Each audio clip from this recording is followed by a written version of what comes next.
Just say something. Should I start to sing now? Yeah. Very good. Okay. Just checking your sound. Yeah. Hi, my name is Beth Hiley for BoardGameGeek. I'm here at Essen 2011, and I'm going to let you say your name so I don't destroy it.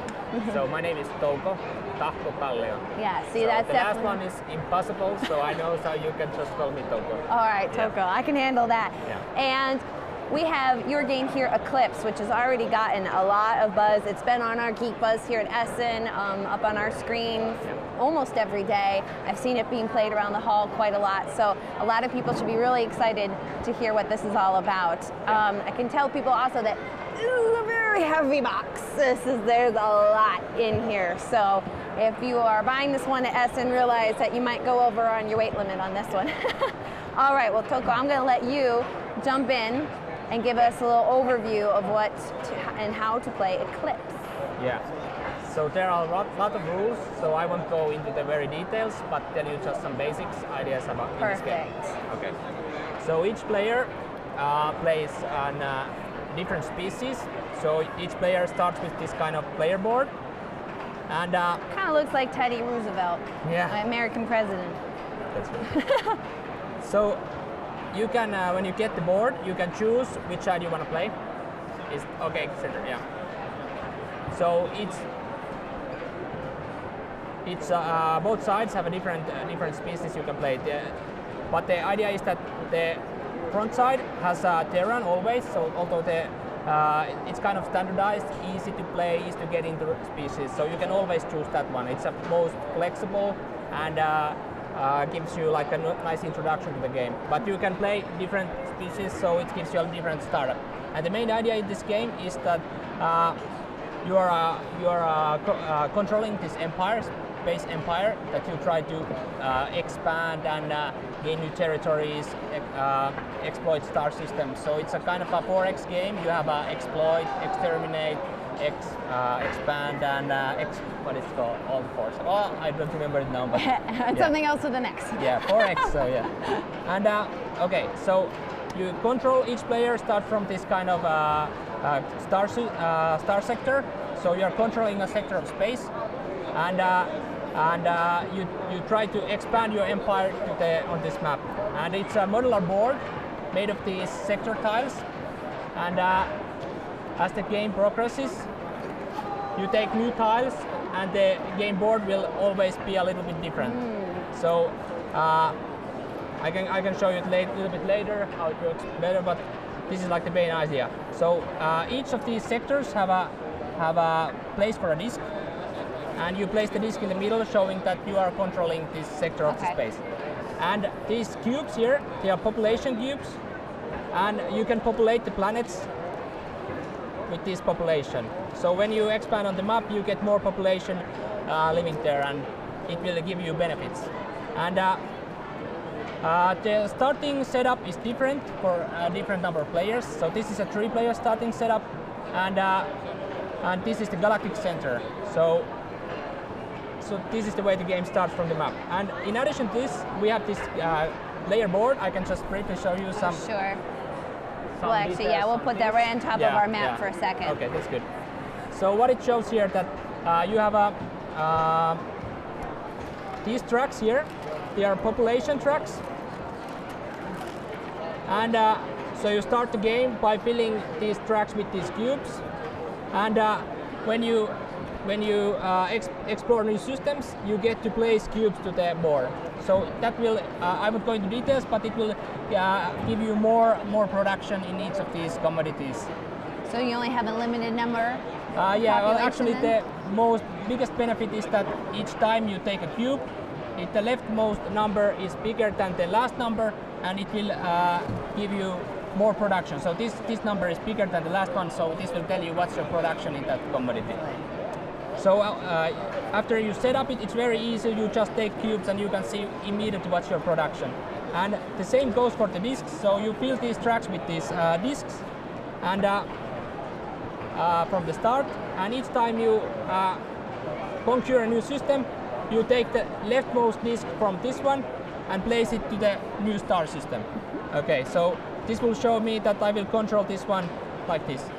And what's the number here is the upkeep I have to pay. So it's kind of a thing that you need to take in consideration. The bigger your empire is, the bigger is the upkeep as well. So you're going to be drawing discs from right to left, so that upkeep's going to get more and more. And you use this disc to take actions as well. So the idea is here is that you there's one round, and each player does multiple actions on that round, and you do one action at a time.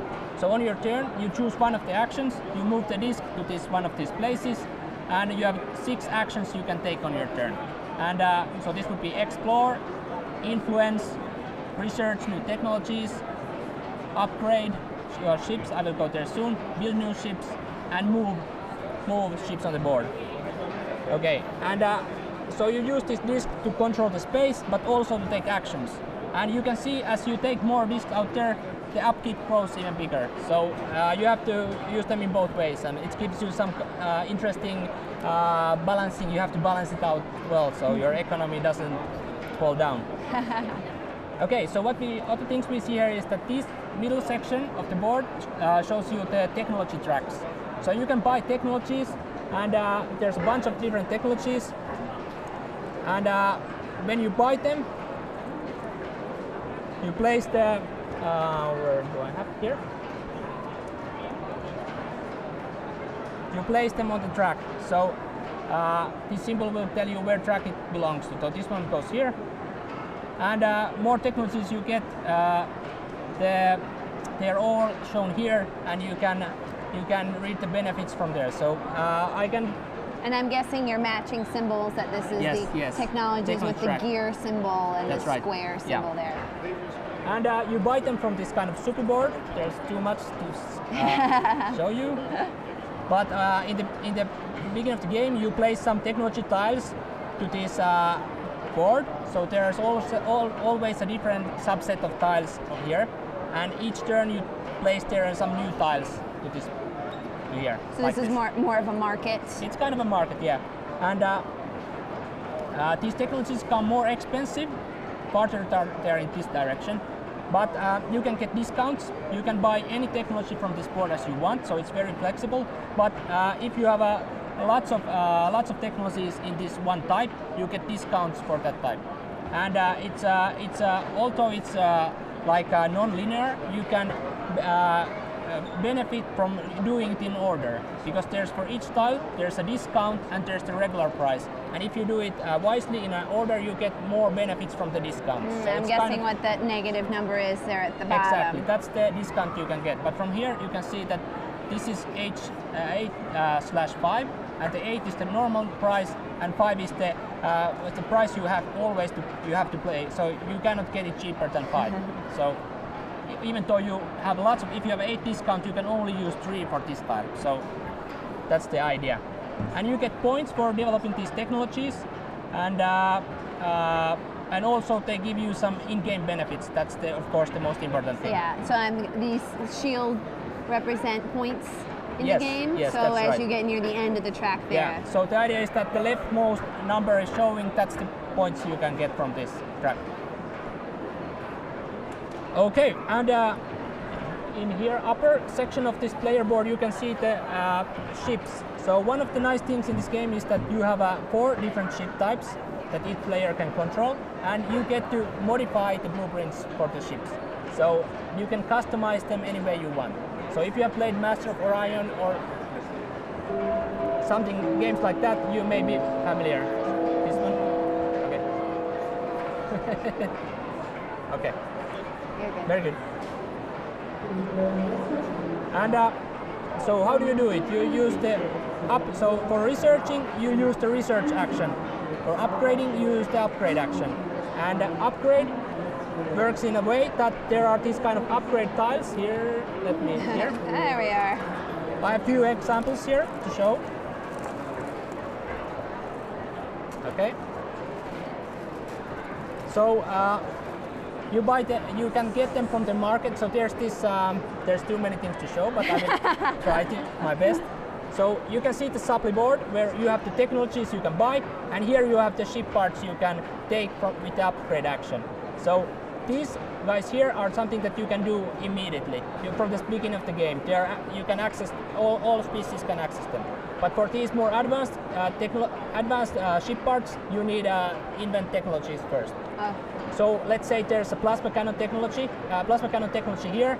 It gives you access to the plasma cannon ship part. So that's the main idea. And the symbols all match to help you remember what goes with what. Yeah, and they also tell you what the ship part does on the player board. So it's we try to maximize the information, so you can read everything from the board.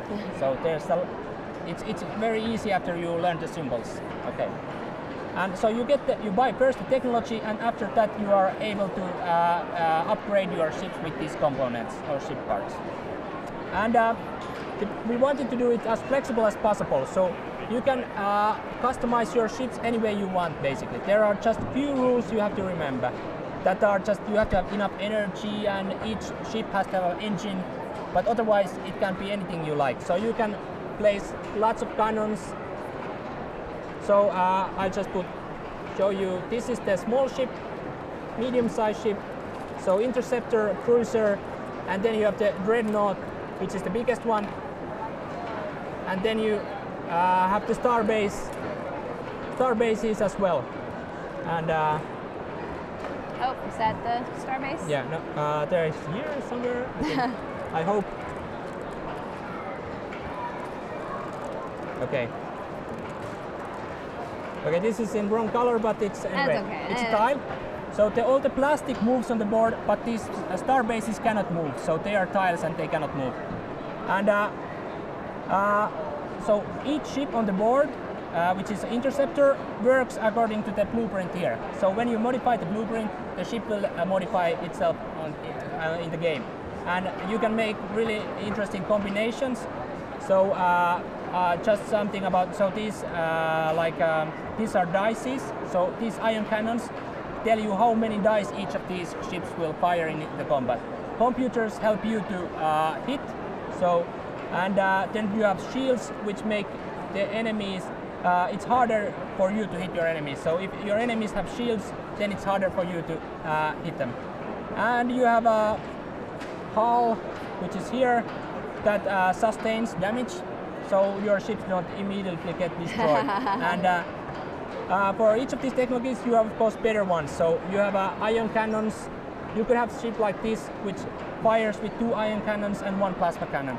And if you want to make it better, you can place a better computers that will make it easier to hit. But of course, you need upgrade your upgrades. Upgrade, yeah. And you can you have to put there a better energy source in order to fit them all there. So, but you can make ships like this, and there's very many different directions you can go with this kind of designs, and of course it depends what kind of technologies you have, what you can do, and what you want to do in a given game. And I'm guessing for energy, this little lightning bolt here is the energy cost for each one of these upgrades, and that's the total amount of energy you have available. Yes.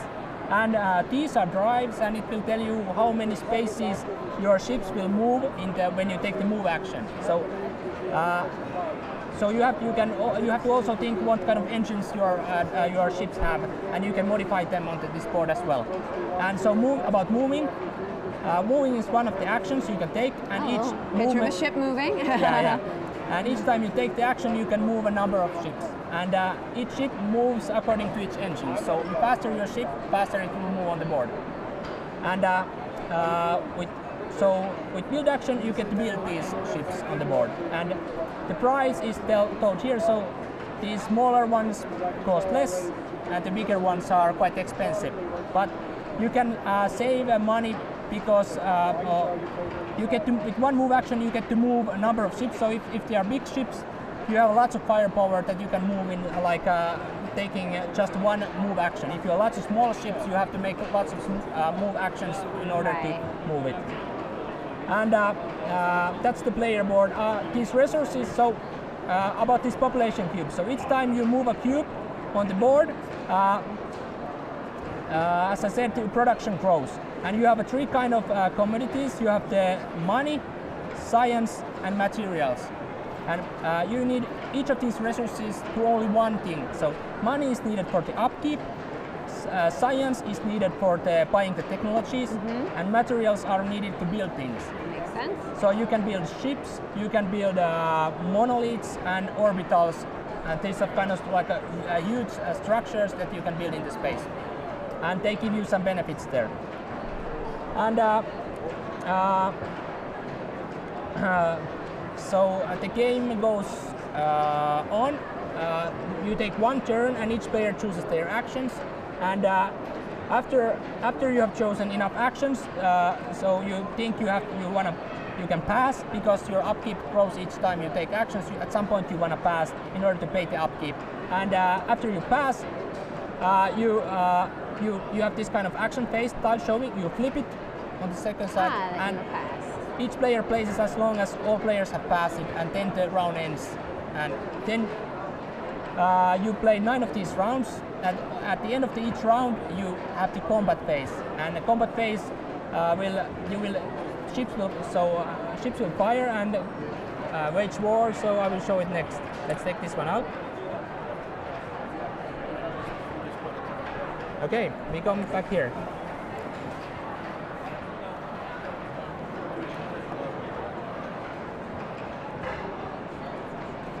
All right. So by exploring, this was one of the actions you could take. You can get to draw these new tiles on the board. So by exploration, you can take a new tile from the stacks. So there's 3 types of stacks. There are hexes which have a 1 backside, hexes that have a 2 backside, and hexes have a 3 backside. So this is like the inner galaxy, middle galaxy, and outer space, or outer galaxy, outer rims. So when you explore, you have to choose in which direction you are exploring. Let's say a red player wants to explore in this direction. I think that would be 1. That would be 1. So you draw the topmost tile here, and then you get to place it. And you can place it any way you want, except you have these wormholes, which are these symbols here, that have to connect from the tile you are exploring. So it could be like this as well. Okay, this is not a good example. So they need to match, but they need only match from the one side. So this could be, these don't need to match, only this one. So the direction you're exploring, you have to be able to go to the makes sense. You have to be able to get into there. And now I'm guessing this has now opened up the ability to maybe now explore in this direction. Yes, that's right. So after your exploration, if you can either discard the tile or keep the tile. If you keep the tile, you can place one of your discs on top of it and show that your empire now grows. And then you can populate by population cubes these new planets to increase your production. And by movement action, you could move your ships like this. So, and if you meet another player, they will fight at the end of the round. So you get to move more ships there. Even the defender player may upgrade his ships and so on. And you fight only at the end of the round. Now, as we have just about a minute or 2 left, maybe you could give us a difference on how the aliens are different. Okay. Or at least an example of how maybe one of them is different than of the more balanced, neutral humans. I can show you. This is one of the examples. It's an Orion hegemony. It's a more like combat-oriented species that can get more points for fighting. Maybe I should briefly explain what are the main where you can get points. So because that's the what's the focus of the game. So in this game, it's a kind of civilization type building game where you don't have any particular one direction you want to do. It's flexible. You can get points from different kind of things. So you can get points for fighting, for discovering technologies, controlling the star systems, and so on. And this species is oriented more towards the waging the war, and he can have more reputation points that you get from the combat. And each species have their own starting technologies. Their ship designs are a little bit different. So, and the actions you can take are also different. So, compared to the Terrans I showed, these guys move only 2 ships by 1 move action, as Terrans can move 4.